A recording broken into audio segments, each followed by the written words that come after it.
Alright guys, I don't post on here much because I don't know what I'm doing with this YouTube stuff. But anyway, I got this motor in.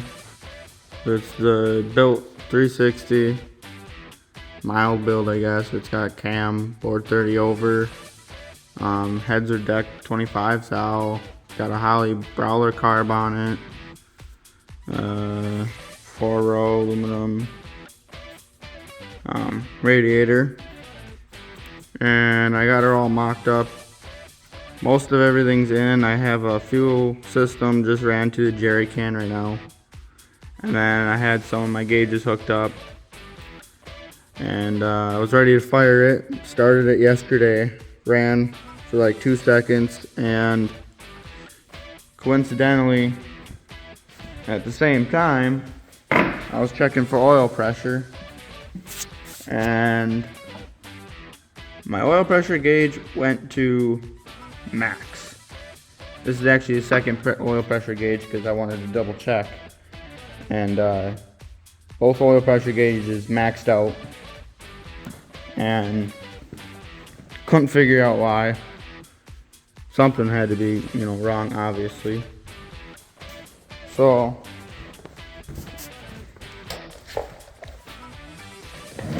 let me just get you under here real quick.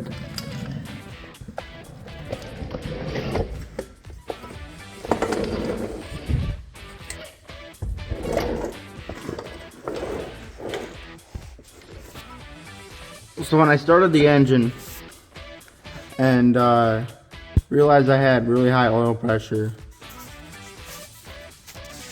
right here, this plate here is your oil filter housing, and then you got your oil filter, and then you got the like the stud or the nipple or whatever you want to call it to screw the filter on to the block. Well, that's got another set of threads on the other side that screw into the block that hold that filter housing plate on there. And then you got the gasket right on the outside around it. Well, when I started it up and I got that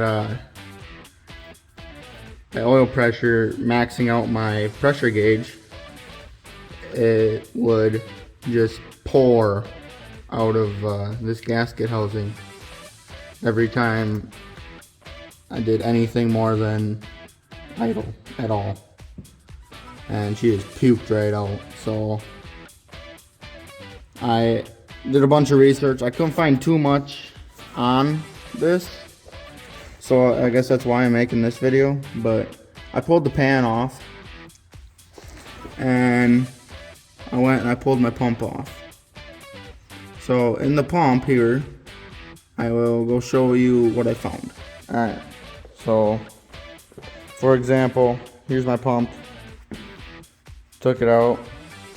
Normally you got a bolt here, and you got a bolt here, and you got a gasket here, and your rod comes down to spin your pump here, and obviously you got the front plate and you got the pickup tube. Well, right in this hole here, that's pretty bad to see I guess, but right in that hole there is a ridge you can kind of see. Well, that's supposed to be a piston for your pressure relief valve. That's part of your pressure relief valve.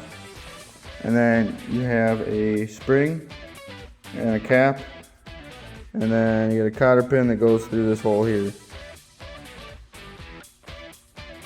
If it'll focus. Alright, you got a cotter pin that goes through that hole here to hold that cap and everything in. Well, I never took that out because this is a used pump, I guess. I took everything else apart, but I failed to even take that apart at all. So I looked over everything else on the pump and it was good. So when I put it in, I should have just bought a new one, I guess. But I guess it's a good learning experience to show you guys. So when I pulled all that out, obviously I cannot get the part in there out. It's stuck. And from reading on some forums and stuff, They say that with that being stuck, I can't remember, it's either stuck open or stuck closed, it could do exactly what it did on my engine and blow right out the filter and filter housing and stuff. So that was the closest thing I could figure out that was wrong. All my other clearances and stuff, when I put the motor together with my bearings and stuff, seemed to be fine, and everything checked out with intolerance, so I couldn't really justify any of that. But I was able to find this, and just to let you guys know, in case you guys are having the same issue or what have you, because I know there's not a lot of videos like this, even though my video sucks. But there you go. So hopefully I'm just gonna buy a whole new pump and throw that in there, throw some new gaskets, put that oil pan on, and hopefully see my oil pressure read what it should be. So thanks, and leave any comments if you